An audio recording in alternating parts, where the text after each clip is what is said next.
CTV News with Maya Johnson. Good evening. Thank you for joining us. There is grief and there are many questions after the death of a 3-year-old girl over the weekend in LaSalle. She died from her injuries after the inflatable structure she was in was tossed into the air by strong winds on Sunday. The girl's death has raised concerns about the structures and an apparent lack of oversight when it comes to safety regulations. Here's Matt Gilmore. There's a growing memorial of stuffed toys and flowers here at Willett Park. Community members and people who were here on Sunday have been coming throughout the day to pay their respect to 3-year-old Eva Ciampini.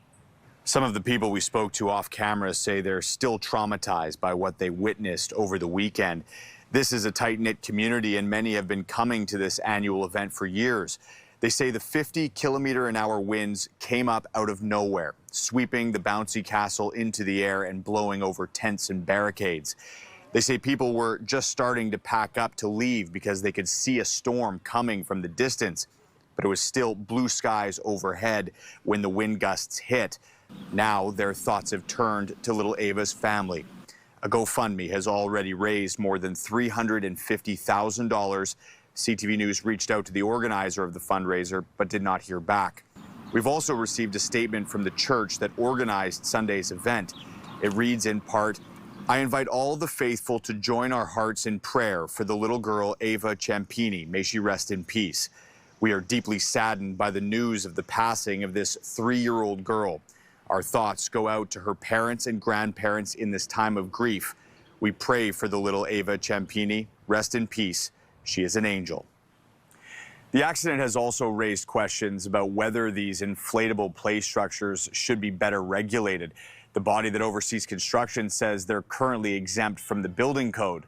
We spoke to another inflatables company that was not involved in the accident on Sunday who told us the industry standard is to use 42 or 48-inch long spikes to secure inflatable structures to the ground and to deflate them when winds are above 25 kilometers per hour. But he says there are no rules enforcing those standards, and he says it's time for tougher rules. Some sort of guidelines should be put in place so that it standardizes the industry. You know, if you want to operate inflatable games, you must follow certain guidelines, and you know, the minimum should be put in place, that's for sure.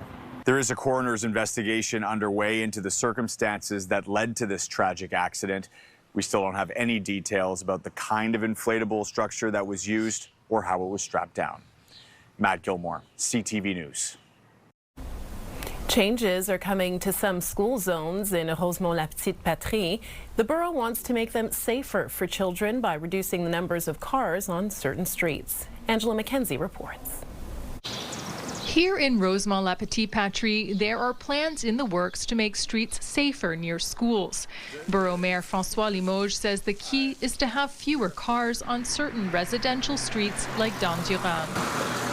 Dandurand, there's 3 schools, many daycare centers, and a few parks. And there's 4,300 cars a day. It's way too much for the nature of the street. The borough plans to start with 3 school zones this year that include 5 elementary schools. It will reconfigure several nearby streets. Some will become one-way, including Dandurand, which will change direction multiple times. You can go home, you can go to school, you can go to your local business, there's no problem. But you won't be able to use the street to cross the entire neighborhood. Some streets that are already one-way will now send cars in the opposite direction, such as Henri Julien in Little Italy between Mozart and Bellechasse. Montreal boroughs began increasing safety measures near schools in the years following the death of Maria Lehenkowska. The 7-year-old girl was struck and killed by a driver on her way to school in 2022 in the Ville-Marie borough. Limoges says his borough has already reduced speed limits and has added speed bumps. He believes reconfiguring streets is the next logical step. For some residents, the change is welcome. This district, there's a daycare right here, so it's going to be safer for the daycare. Je pense que c'est toujours bien qu'il y ait moins d'autos autour des écoles. It's always good when there are fewer cars near schools, says this woman. But Limoges admits the plan will also have critics who will call this another move by boroughs run by Projet Montréal to get rid of cars. We're not anti-cars. We just don't want the cars to cut through the entire neighborhood to get a shortcut.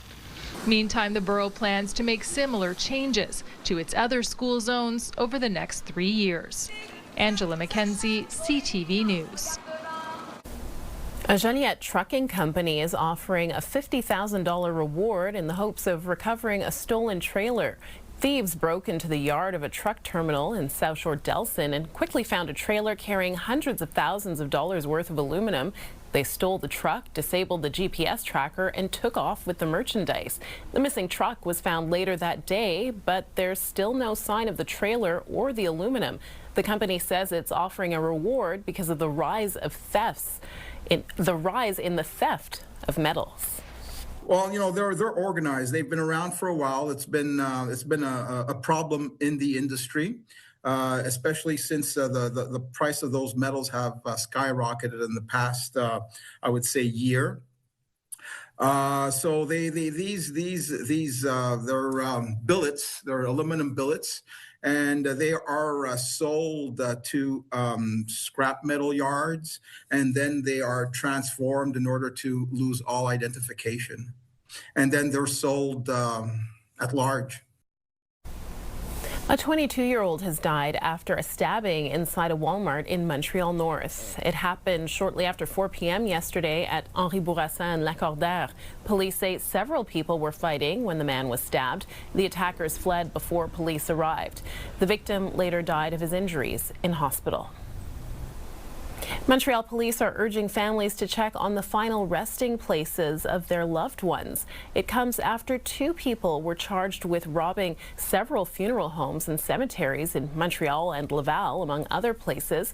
Police allege Andre Gustave and Christiana Lubanakis broke into niches for columbariums to steal items left with the ashes of the deceased. During the investigation, police seized stolen jewelry and now want to return it to the families. A Pointe Claire woman says she lost the early morning bus she relied on for years. The STM admits it made a mistake, but says a fix won't be coming anytime soon. Laurence Brisson-Dubreuil explains.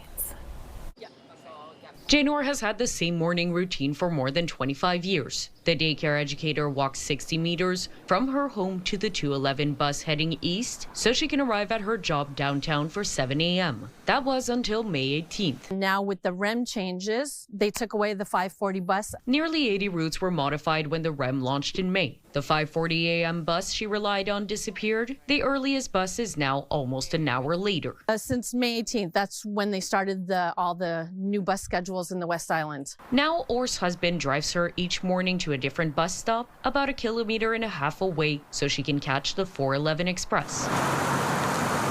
For Orr, the service no longer matches the price of a monthly transit pass. It's going up to $110 now, starting July. The whole point of having a bus pass is to be able to access public transportation. Orr brought her concerns to the transit agency. In its response, it acknowledged a problem. It writes that insufficient attention was given to maintaining the service span of the current Line 211. Basically, they admit that they messed up, but nothing's going to be done before January. In a statement to CTV News, an STM spokesperson says the changes were made based on the needs of residents within the agency's financial capacity, adding the line could be adjusted as it continues to assess the network changes. That offers little comfort for Orr. She says what used to be a short walk to the bus stop has become a daily headache. Laurence Brisson-Dubreuil, CTV News. Quebec's latest French language report shows more than half of the recommendations made to reverse the decline in French in everyday life have not been implemented. Sweeta Rassi has more. Commissioner Benoit Dubreuil presented his annual report on the state of French in Quebec. This time, he also took stock of the past 3 years, following up on previous recommendations made to the government. Here's what he found. Out of the 31 recommendations, less than half were either applied or showed satisfactory progress. I think the main explanation was that we came up with the idea that we needed a paradigm shift, that we needed a new way to look at language policy. So a lot of the recommendations that we came up with were really targeted on departments that were not used to think of that they had a role in language policy. He also pointed to 3 main forces driving the decline of French: economic integration, immigration patterns, and cultural influences pulling young Quebecers toward English media and social circles. He says the solution requires efforts from every sector. What we need is a government that works with local authorities to mobilize business, to mobilize schools, to mobilize colleges and universities, trade unions, and different associations. He also recommends an increase of financial aid through a loan system, allowing immigrants to take French classes full-time. He says this will help with integration. Dubreuil also says with a provincial election on the horizon, he would want to see the next government have an ambitious language policy. Sweet Arasi, CTV News, Quebec City. Alberta Premier Danielle Smith is in Quebec City today, pushing for closer ties between the two provinces on issues like energy and autonomy. She met with business leaders and with Premier Christine Fréchette. Geneviève Beauchemin reports. Alberta Premier Danielle Smith came here to Quebec with a message about forging a closer relationship with the province. Indeed, she had a bit of a term for it. She called it Alberbec or perhaps Queberta. That's probably the one the Quebec Premier Christine Fréchette would prefer.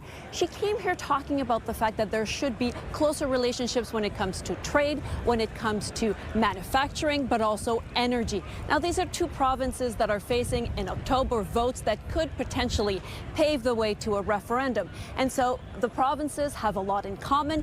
In fact, Smith said that they have more in common than not, though they have had their differences. But here's what she had to say to a group of business leaders here in Quebec City. I'm here to show all Albertans, especially those who feel otherwise, that Canada can work for all of us. And that is why I'm here today. I am here to build new linkages as our two provinces, Alberta and Quebec, Queberta, I guess we're calling it, truly model the ideals our country was built on.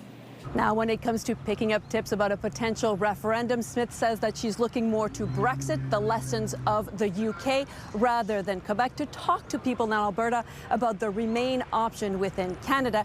But she also talked about the fact that there's a lot of wisdom in some of the legislation that Quebec has brought in to have more autonomy from Ottawa.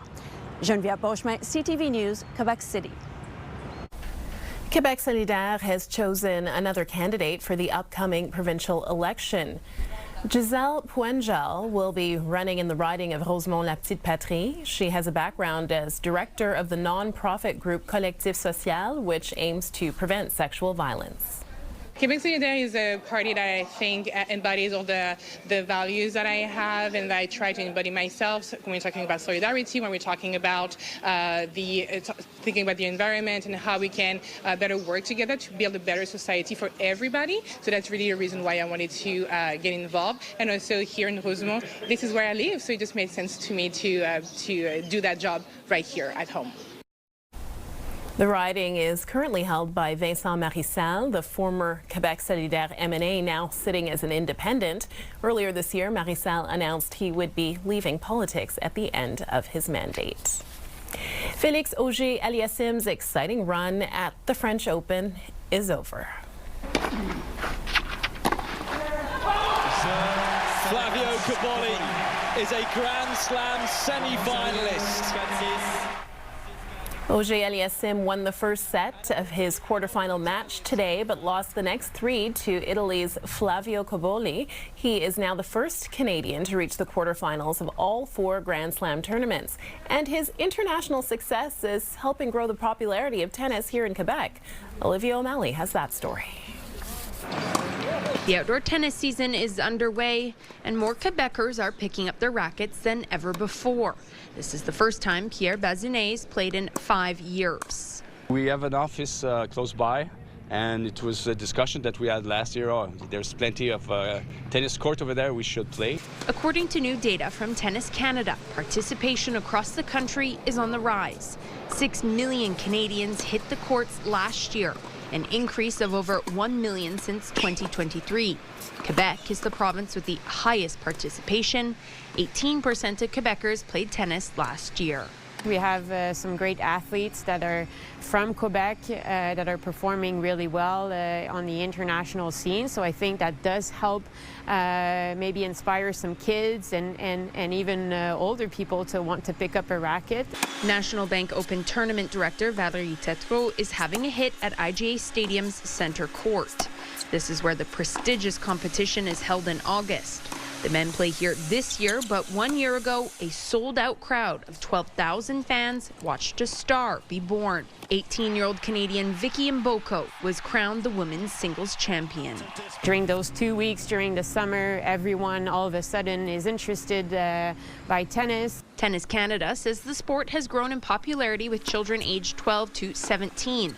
Registration is up for its own programs. It brings more accessible equipment for kids to learn the sport. And with the type of rackets we have and the balls that you can learn with, you can be playing tennis in 5 or 10 minutes. It really is that easy. It's known as a summer game, but Tennis Canada says it's aiming to make it more accessible in the winter. Some of our focus right now is going to infrastructure, make sure that we can basically, maybe by adding some bubbles, just create more opportunities to play tennis year-round. Especially as 41% of Quebecers say they are likely to play a match in the coming year. Olivia O'Malley, CTV News. Coming up, a new approach to global tariffs.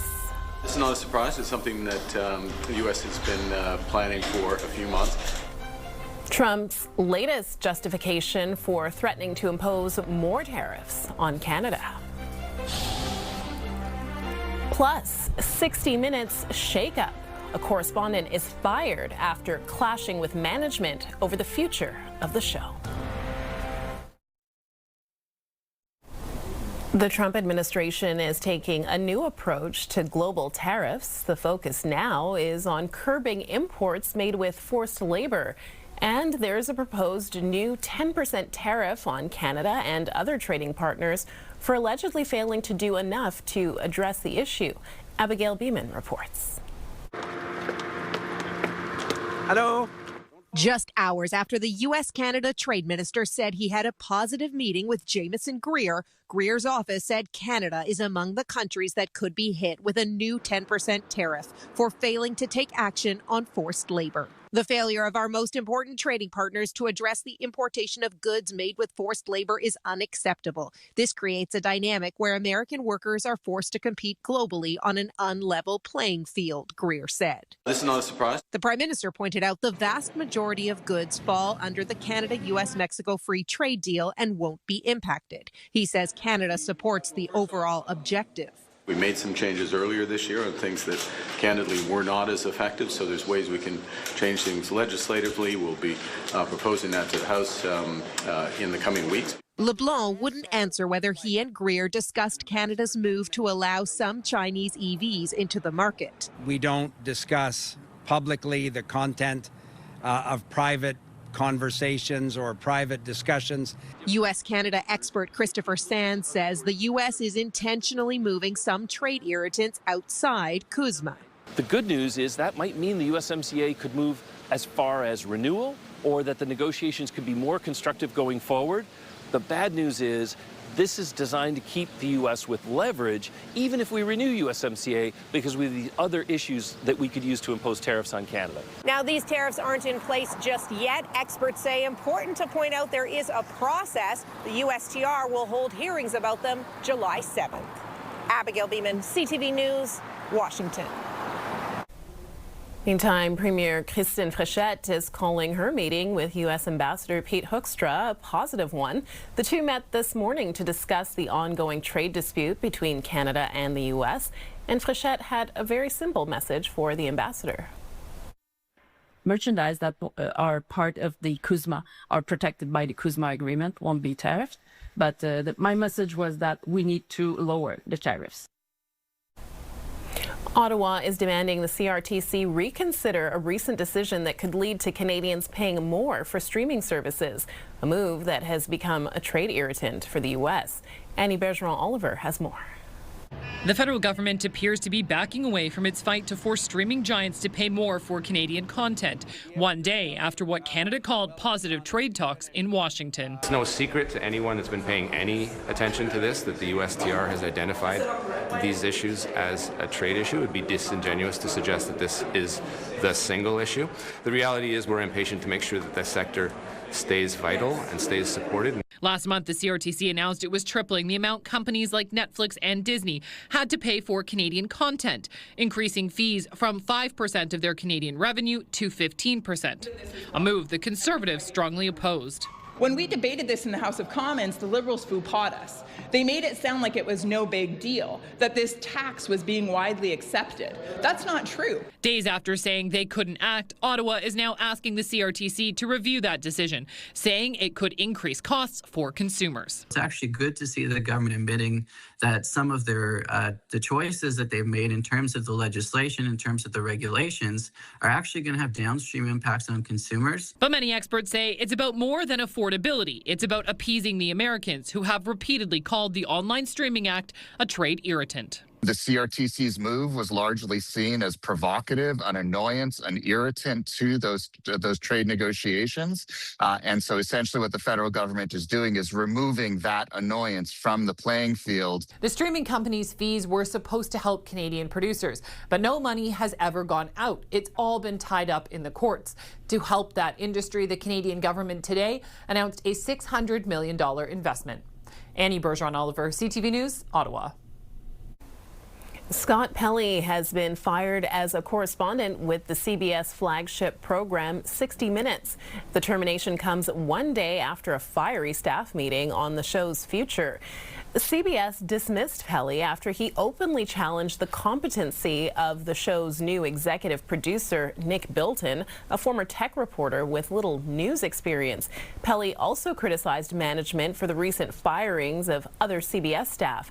The veteran correspondent says CBS News chief Barry Weiss is intentionally trying to kill the program to please the Trump administration.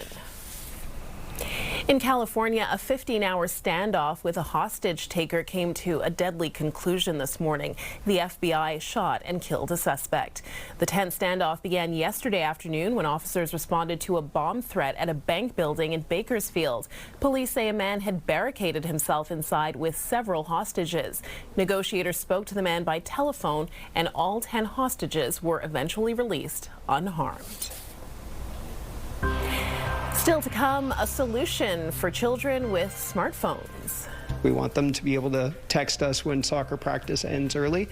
That doesn't mean that we want them watching endless videos off by themselves. How one parent figured out a compromise to keep her son connected, but with boundaries. Plus, just how far would-be thieves were willing to go to try to steal a pickup truck.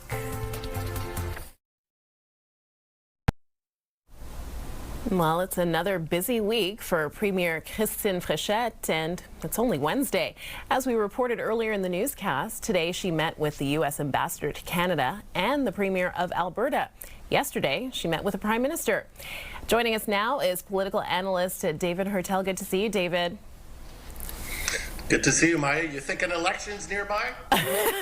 Well, let's get right into it. I mean, a big announcement with Prime Minister Mark Carney yesterday, reaching this deal for the federal government to transfer nearly $10 billion over 10 years to Quebec to fund infrastructure projects. My question was, what do you make of the deal and the timing of the announcement? Well, you've already alluded to it. There is an election coming. Well, politics is about self-interest, and Christine Fréchette has changed the tone. She likes to use that expression, but she's definitely changed the image of her party compared to François Legault, whose trademark was to pick fights with the federal government. And now the polls show that for the CEQ to have any chance in October, it's going to have to bring back those voters that have mostly gone to the Liberals in the most recent polls. And so to do that, you have to show that federalism actually works. So this big announcement is yet another move by Fréchette to be more pragmatic, be more Carney-esque. And for Mark Carney, it's also about changing the conversation, because what were we talking about at the beginning of the week with technical recession and the economy is not turning around, trade wars. And for Quebecers, it's showing, look, we're investing more and more in Quebec, and we're going to create jobs with that investment because it's infrastructure, right? It's going to be universities, hospitals, it's going to be public transit. So all of that shows that federalism works. So that also trips up the PQ and helps the Mark Carney to change his conversation about the economy. Kind of interesting you mentioned the PQ there, because the PQ is sort of indirectly taking credit for some of this, sort of suggesting if there wasn't the threat of sovereignty on the table, maybe Quebec wouldn't be getting so much money. Do you buy into that at all? Well, you could say that that's what Danielle Smith is trying to do with Alberta, and it's working so far. She's getting a pipeline out of it. So who knows? Maybe in a few months we'll have all 10 provinces going for independence. But the thing is that right now, Quebecers are totally against even having a referendum. I mean, the numbers are about 70% against a referendum and against independence, and I'm talking a vast majority of francophones included in that number. So I think the thing is that people want solutions. They don't want ideology. They don't want fights. They want action on their priorities, and the priority is turning the economy around. Okay, I just want to circle back to something you said with respect to the Premier, Christine Fréchette, and tone, and how she often likes to make reference to a change in tone. She also talked about a change in tone when it comes to the province's Anglophones, speaking at a Chamber of Commerce event on Monday, saying tone matters. She wants to change it when it comes to how Quebec deals with the province's English-speaking community. What's your takeaway from that message? Well, as you pointed out in yesterday's broadcast, we've heard that song before, right, from Quebec premiers. Unfortunate that in your montage you added my former boss, Philippe Couillard, but it's okay. But the idea here is that, but here's what's interesting. Christine Fréchette, her quote, and you'll remember, she said about the Anglo community, I hope to bring a change of tone. So what's preventing her from changing the tone now? What's preventing a change of tone now? And beyond tone, it's action. Let's remember, she was part of the government that tabled this constitution, which is an affront on Anglo rights and an affront to rule of law. She is part of a government that has suspended the Charter of Rights and Freedoms and modified the Quebec Charter of Rights and Freedoms to again attack the rights of the Anglophone community. It's about actions, and this was more lip service to people, I think, like Andrew Lutfi and the business community, the Anglo business community, which goes beyond just the Anglo, the French business community, Francophone business community as well, who is just sick and tired of all the red tape and thinking about leaving Quebec. And I think that was more, again, lip service, but it's more about actions than just tone. Okay, so speaking to the business community, sort of frustrated with bureaucracy because of some of the legislation. Well, we'll have to leave it there, David. There was more I wanted to talk about, but we'll get to it next time. Absolutely. Thank you, Maya. Thanks, David. Weather brought to you by Gratian Scaff's 50th anniversary gift event. Get a complete second pair and sunglasses as a gift. Well, sunshine, wind gusts, and heat and humidity are what we have in store for our Thursday, and those temperatures will be above average, similarly to today, where we hit a daytime high of 29 degrees. However, humidity was not a major factor today. That will be different tomorrow. And we didn't break any records. We were very close to the one set in 1967 of 30.6 degrees, and that still stands. Now, putting our futurecast into motion, we will start to see clear skies overnight, and we hold on to that that in the early morning hours, starting the day off with sunshine. Into the afternoon, we do start to see some increasing clouds. However, we will still see some peaks of sunshine, but we are calling for a mix of sun and clouds, so it's not going to be a full cloudy event. Definitely sunshine will be in the forecast. However, overnight that changes. We have some clouds moving in, which we hold on to start our Friday, and that is ahead of a system that's going to make its way from the west, and with it we'll see some rain starting on Friday night, carrying through to our Saturday morning. So we do have lots of rain headed our way. We'll get to that in one moment. This evening, you're going to want to use a fan or an air conditioner. It will be a little bit warmer than the seasonal overnight low, which is typically around 10 or 11 degrees this time of year.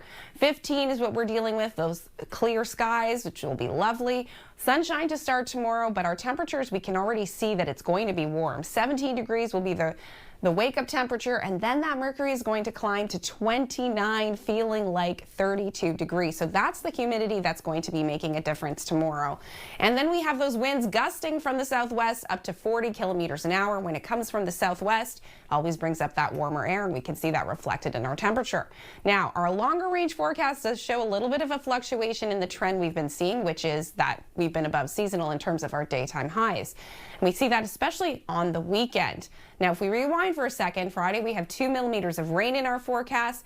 And then on Saturday, we see 15 millimeters of rain, and that's where the temperatures take a dip, 22 on both Saturday and Sunday, but we're seeing sunshine on Sunday carrying through to Monday, and that's where we start to see those temperatures climb. And this time next week, a lovely daytime high of 31 degrees. A man in Ontario has some advice for other high-end vehicle owners. Despite his best efforts, some very determined thieves tried not once but twice to steal his pickup truck. Pat Foran reports. The 2024 Toyota Tundra TRD Pro is a nice truck, and Bart Keller of Alliston is frustrated that his pickup was almost stolen again for the second time. Along with the latest in security equipment, he also has video cameras installed inside the truck. I have the immobilizer, the dash cam set up. I have a tag system on it. I pretty much protected myself as much as I can. The first time the vehicle was almost stolen was from his driveway. His camera caught thieves as they used a grinder to cut through a steering wheel lock. Because Keller uses an immobilizer, the thieves were unable to steal his truck. Eventually, they gave up and left. When they did that, the sparks went everywhere inside the car, you know, the windshield, the roof. So there was quite a bit of damage done there. Last month, while he was at the movies, thieves tried again to steal his vehicle. They broke windows and used a hacksaw. They cut through the steering wheel, and it's a bit of a problem because it's a very expensive steering wheel with the airbag and everything attached and all the media on it. Eventually, the thieves also became frustrated by the immobilizer and left, but Keller's video clearly shows one of the suspects. He handed over the video to Peel Police, and 2 days later, an arrest was made. I'm really happy to hear that they've been apprehended and charges are pending. A police spokesman said they couldn't comment as the case is before the courts. Keller says even though his truck was not stolen, the vandalism and damage caused still requires thousands of dollars in repairs. I just hope this doesn't keep happening. We need change. We need to stop this. Keller recommends investing in security equipment to prevent your vehicle from being stolen. Now, I want consumers to protect themselves. Get yourself an immobilizer. Get yourself those extra little add-ons because I've seen my vehicle twice already. Pat Foran, CTV News.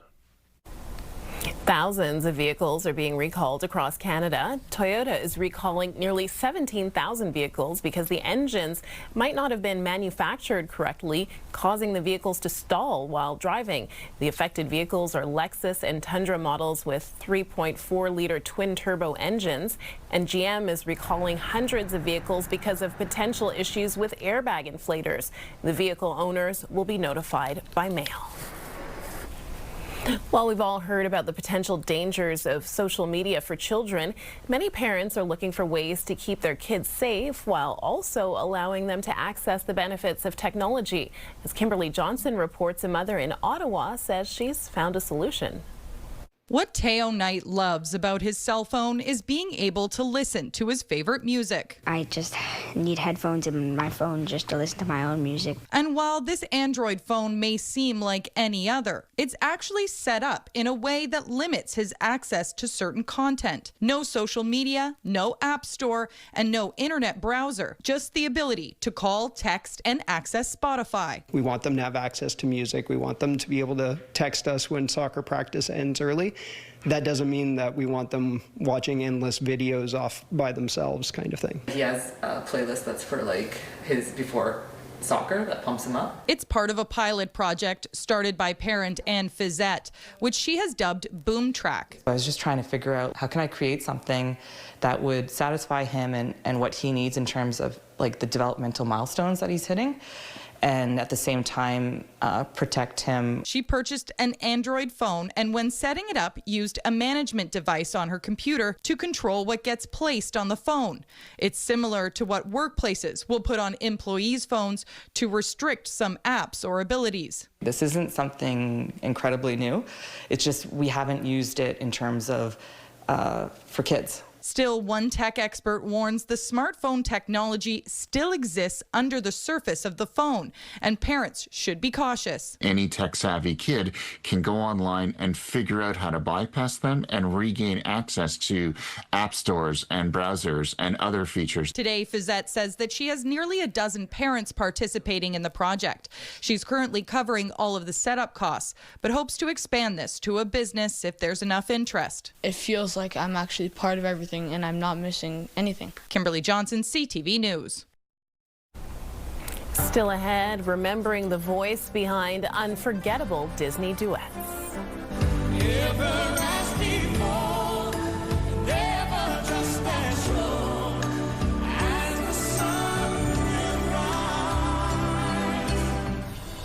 Grammy Award-winning R&B singer Peebo Bryson, dead at 75.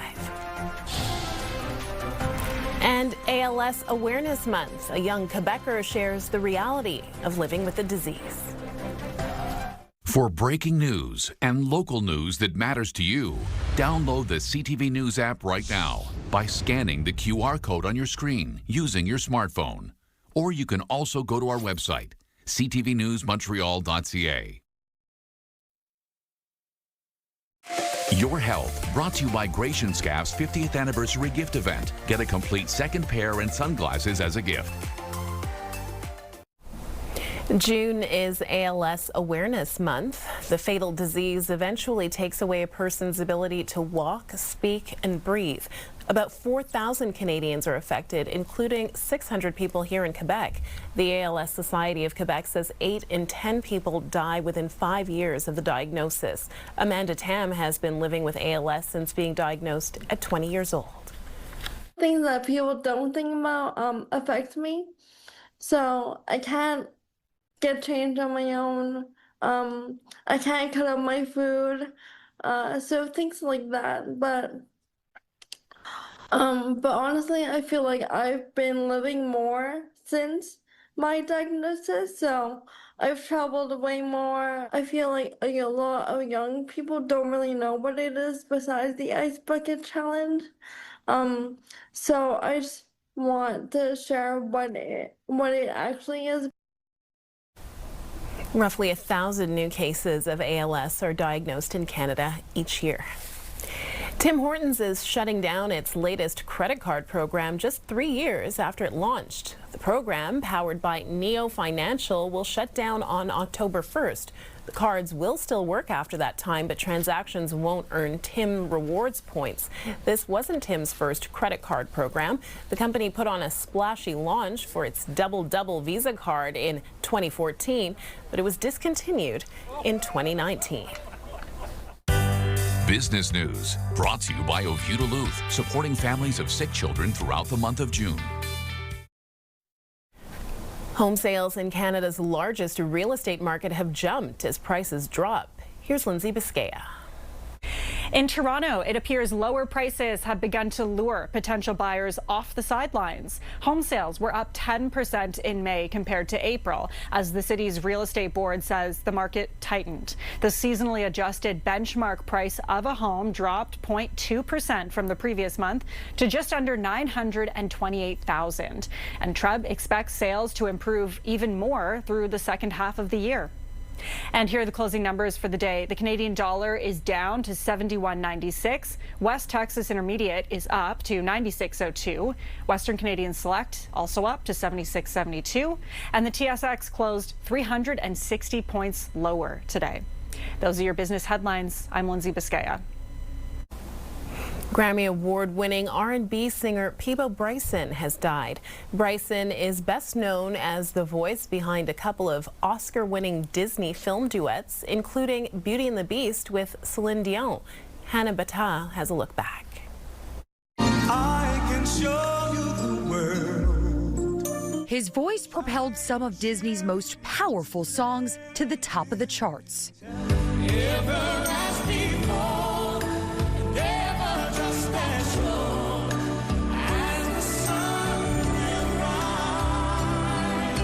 Peabo Bryson's family confirms the singer-songwriter has died after suffering a stroke. For more than 50 years, he lent his silky smooth tenor to iconic soul ballads and R&B classics. Baby, can you stop the rain from falling? Earning him the name The Voice of Love. We'll leave the world behind us. But it was his soaring duets for Disney that brought him global recognition, partnering with Regina Bell on the Grammy-winning A Whole New World from Aladdin.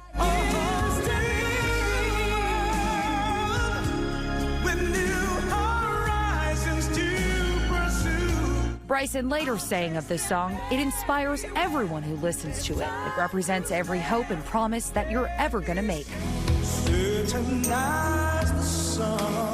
In 1991, Disney asked Bryson to record a version of Beauty and the Beast, the title song from an upcoming movie, partnering him with an up-and-coming singer named Celine Dion.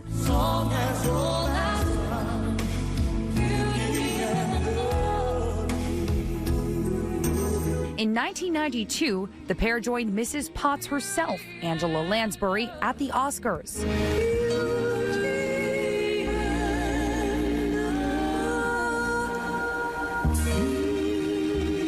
Peabo Bryson was 75. And today, Celine Dion said she is heartbroken over the loss of Peabo Bryson. Beauty and the Beast helped to make her an international superstar. She posted a message on social media saying, quote, "When we recorded Beauty and the Beast, he made me so comfortable as I was just learning to sing in English." And time to check in now with Caroline. And Caroline, what are you working on for tonight? Maya, tonight we're going to speak with a doctor about the overprescription of drugs for senior citizens and a new guideline for annual routine medication reviews with seniors. And Musique Plus is going to start up again, but not on TV, on TikTok, which makes perfect sense. We'll have that and more local news all at 11:30 tonight. Maya.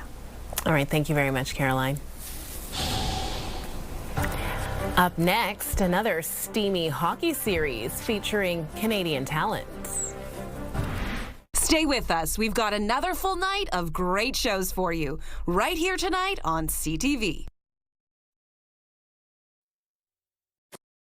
Download the CTV News app and stay on top of local stories as they unfold. Increasing number of abandoned buildings. Customize your feed and watch live wherever you are. CTVMontreal.ca, your home for news.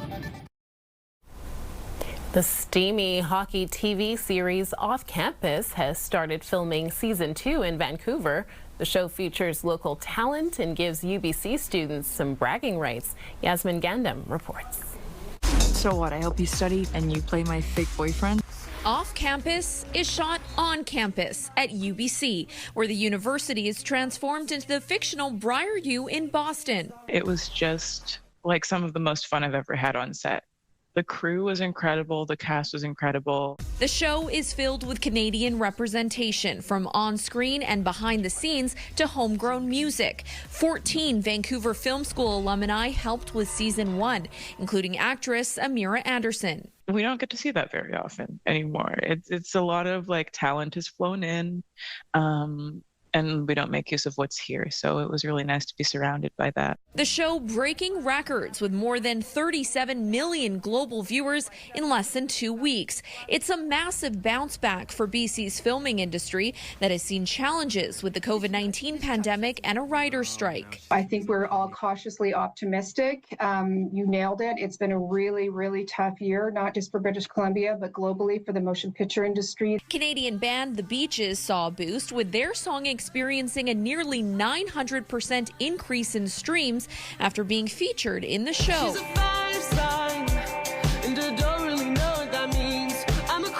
Notable campus spots include the Irving Learning Center and, of course, the Thunderbird Sports Center, which stands in for the hockey arena and locker rooms, bringing BC to center stage. Yes, there's more work to do always. We want to make sure that we are top of mind always when people look at where to bring production, but something like Off Campus is just, it makes us incredibly proud. The hope is for more films and TV shows to showcase Canadian talent, and Off Campus may just be what the industry needed to prove its worth. It's just kind of a spark of hope that I think we all really needed. Yasmin Gandham, CTV News, Vancouver. Time now for another look at the weather, and Lauren, it's going to be a warm evening and a nice day ahead tomorrow. That's right. Humidity will be a factor tomorrow, so unlike today, it's going to be a little bit on the warmer side, and you'll feel it. You'll definitely feel it. Potentially a sticky day. So here's what we're forecasting overnight. You definitely hit the nail on the head here. 15 degrees. We typically be around 11. Clear skies, so lovely night to be out and about. But a fan or a air conditioner is recommended for comfortable sleeping. We start tomorrow off with sunshine, a wake-up temperature of 17 degrees. We'll see a few clouds moving into the afternoon, hitting a daytime high of 29, feeling like 32, and those winds gusting from the southwest, bringing warmer air up to 40 kilometers an hour. So another day where you're going to want to hold on to your hat. Thanks, Lauren, and thank you, as always, for tuning in. Have a good evening, and we will see you again tomorrow.